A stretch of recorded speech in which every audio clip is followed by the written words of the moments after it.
bet a lot of you and your friends are like me and my friends in the fact that we're constantly sending each other links to Facebook Marketplace ads. And this Land Rover Series 3 has been parked here since the year 2000, all the way up until this week when they listed it for sale on Marketplace.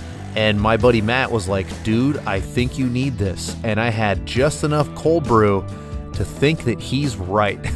So is this Facebook Marketplace gone wrong? Gone right? I don't know yet. Right now, I know that this doesn't run drive. There's not even a key. But as long as like the wheels move and I can drag this thing onto a trailer, I can sort out the other details when I get it home. At this point, I'm getting a Land Rover that I have literally been looking for probably 10 years. I love these. They're just always so expensive that they're outside of my reach because I don't want to buy an off-road truck to just make shiny and drive around on the street. I want to buy one of these and actually build it and use it, and I can't do that to something that's like $40,000. But this was dirt cheap. I could not say no, and now I just got to figure out how to get it home.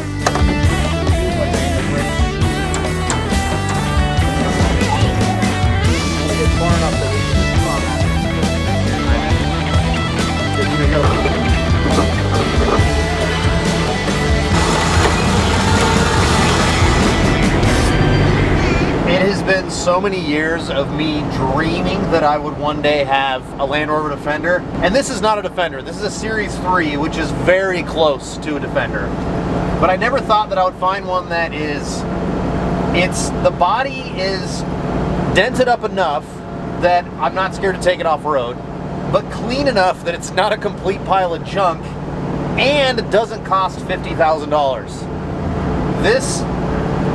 I am not in the market for a I'm not in the market for another project, but this just kind of fell into my lap and it was such a good deal. I would not be able to live with myself with letting someone else buy this thing. I am elbow deep in building a Jeep truck right now, so I don't have a whole lot of time for this thing, but I'm going to carve out like 3 or 4 hours where I can just put hands on it and see, like, does the engine turn over? I don't know. I want to put a little bit of time and elbow grease into this just so I can see what my plan should be moving forward. I really want to get this running. I don't know if it's even possible yet, but I'm going to drain the fuel tank. There's a drain on the bottom. We're going to put a few gallons of gas in there, and then I'm going to do what I can. Well, I'm going to top off all the fluids and then do what I can to see if we can get it to turn over. But while I'm doing that, let me know in the comments, think about what you would do with this. And keep in mind, if you're new to these, 100% of the videos on YouTube about these are people keeping them classic and stock and honoring what this was made to do in factory form. You know that's not what I do here. I could see myself doing that because it's just so cool in this form. You know, the top comes off. Jeep people, you love half doors. These are factory half doors. You can unbolt the like top window section and you got a just killer like convertible summer rig. But I could see myself going a few different routes.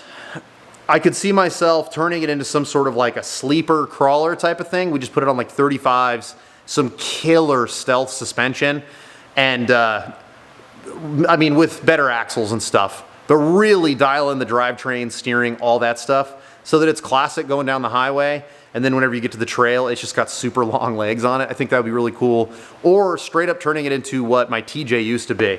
A badass, good looking, small wheelbase vehicle that's on 40s and can tackle tons of nasty trails all over the country. And then also look like somewhat streetable like the TJ did. So let me know which routes you think would be best. I'm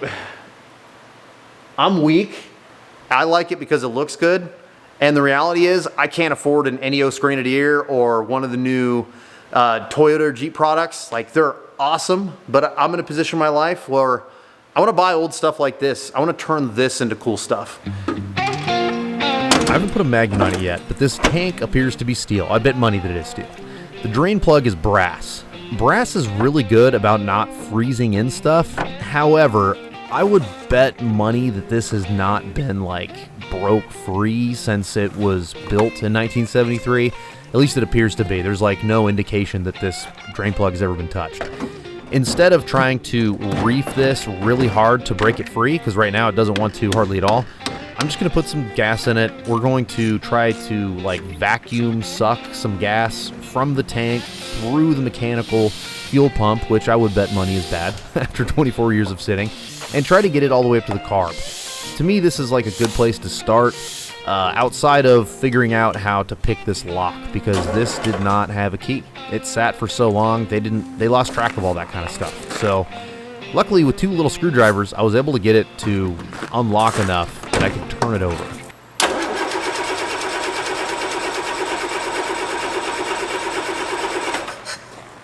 It's not starting, but it's still exciting because I was 99% sure when I went and checked this Land Rover out that the engine was not seized up, and we just proved it's spinning fine, and it sounds like there's compression. So we can do a compression test later, but right now I'm just trying to see like where we're at.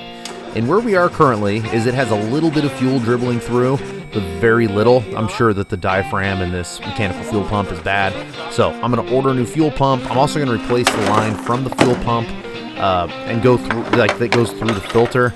It's a whole bunch of really old school style compression fittings that I would rather just replace with like a piece of fuel injector line and like a lawnmower fuel filter, just so we can like see fuel go into it and know that we have it all going into the carburetor. In the meantime, while I'm ordering parts, I'm going to get this cleaned up and just see how good it looks after 24 years of sitting, throw some parts at it, and try again. I'm on my way to pick up another motor, and it's not because I've given up on the gas motor.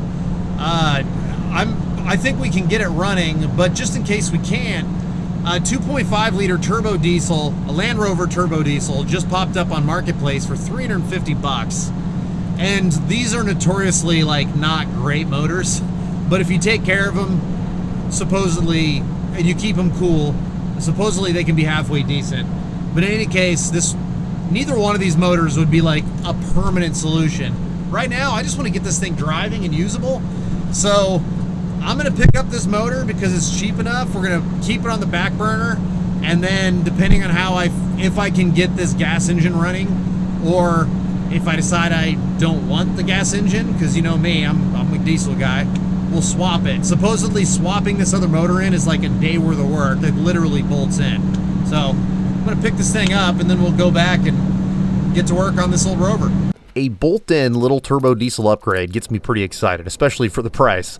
But what also gets me excited is a set of Land Cruiser 80 axles, which I also found a great deal on.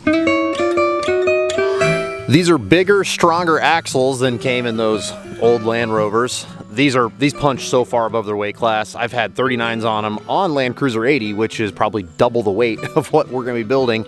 And I didn't break any shafts or anything. Of course, better aftermarket options, disc brake all the way around. This is like, in my opinion, the holy grail of upgrades you could do to an old Rover like this. Now, I've got a bunch of parts that showed up from England, and I am in the process of trying to get this thing running. When I tried to get this running before, it wouldn't even sputter or stumble or anything with starting fluid, which means we have 0 spark. So now I want to start with getting spark. I've already put a new ignition coil on here. I replaced a couple of the wires that just looked kind of nasty on the ends. And the next thing is going to be adjusting the points. And after adjusting the points, I didn't get anywhere. And everything is to factory spec. So I'm going to replace the points with this electronic ignition replacement and see if that's going to get us anywhere.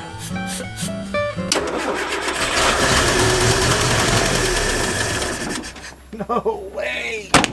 Yes! This is super exciting. I mean, we just bought this, it sat for 24 years, we threw just a few parts at it, and now we heard it run. Like, it's not a seized motor, it actually ran on fuel. This is a big, big deal. But, unfortunately, the battery is very old and used, and I just threw a quick charge on it and then threw it in here, so now I'm going to try and charge it up enough that we can continue this process. I really want to end this video with us driving this, or at least attempting to. I don't even know if the brakes work. I don't know any of that.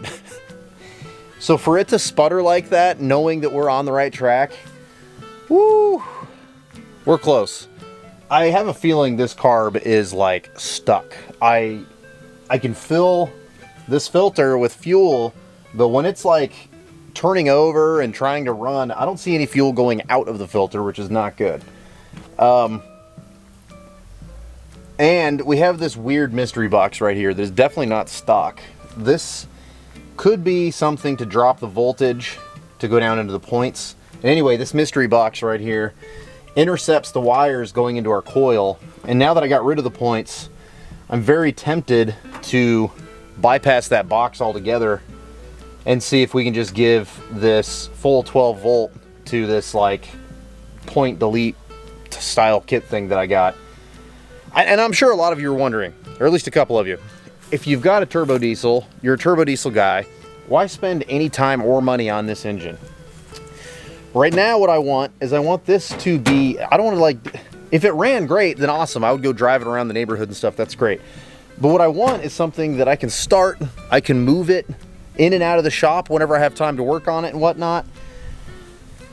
So I really want to get this configuration working just because it's going to make things so much easier for me to move this around and also figure out what I'm going to do with it. If you look close, you can see a brand new mechanical fuel pump down there.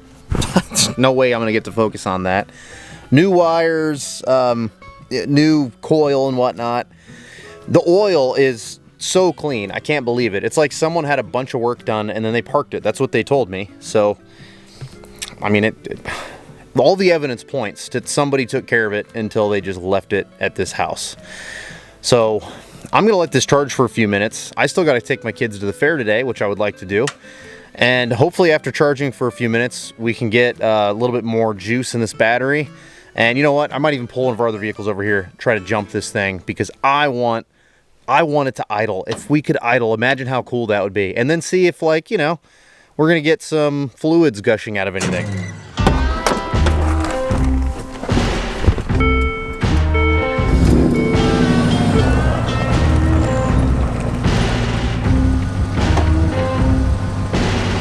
I feel like there's a joke in here somewhere about using a Land Rover that needs a motor to start a Land Rover that you don't know if it has a good motor or something. But in any case, once we got this charged up and we were able to like try to turn this over with 14.4 volts going into it, it turned over way faster and I didn't get anywhere. And it was kind of frustrating because we heard it. It's got a heartbeat. We just need to get that heartbeat to thump continuously.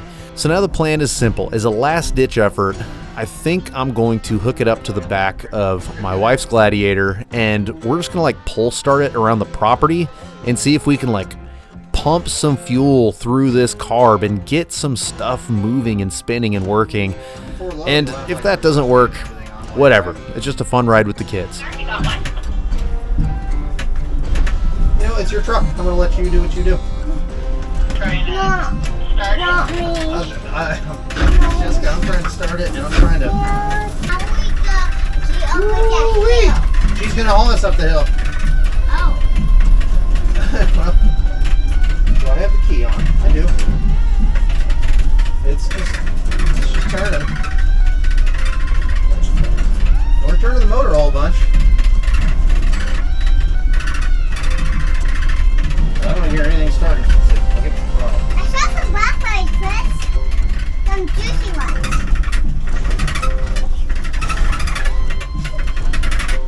I don't think she's gonna be able to full start. So we're just going for a fun ride. Let's see. Maybe we can go second here. Daddy. That's really pulling the motor fast. Sweetie, I'm gonna drive. High five. Boom. I think this old Series 3 Land Rover has a weak or inconsistent spark issue going on here. So, whatever. We gave it a good shot. I mean, I've only got so many hours extra in a week when I'm not doing the normal stuff to throw at this thing. So now that's what we're left with. I gotta be honest. I know that we're really close to getting this gas engine working, but it is so tempting to just throw that turbo diesel in here and not even worry about this gas engine. I'm not sure yet. We'll see. I've got some time to make a decision on this, and I hope that you enjoyed playing around with this with me. This is not how I thought I was going to drive it for the first time, but it was pretty satisfying, to be honest, just to mob around with the kids. Guys, did you have fun? Yeah. Do you want us to fix the Rover? Yeah. Yeah. I'll be 2,000 times. I'm like that. And then maybe we'll pull the top and doors off of this thing and go drive it around the proper way. Thank you so much for watching. We're gonna get to the fair. I don't know where we're going with this thing yet, but we bought some parts, so we have an idea. We'll see you on the next one.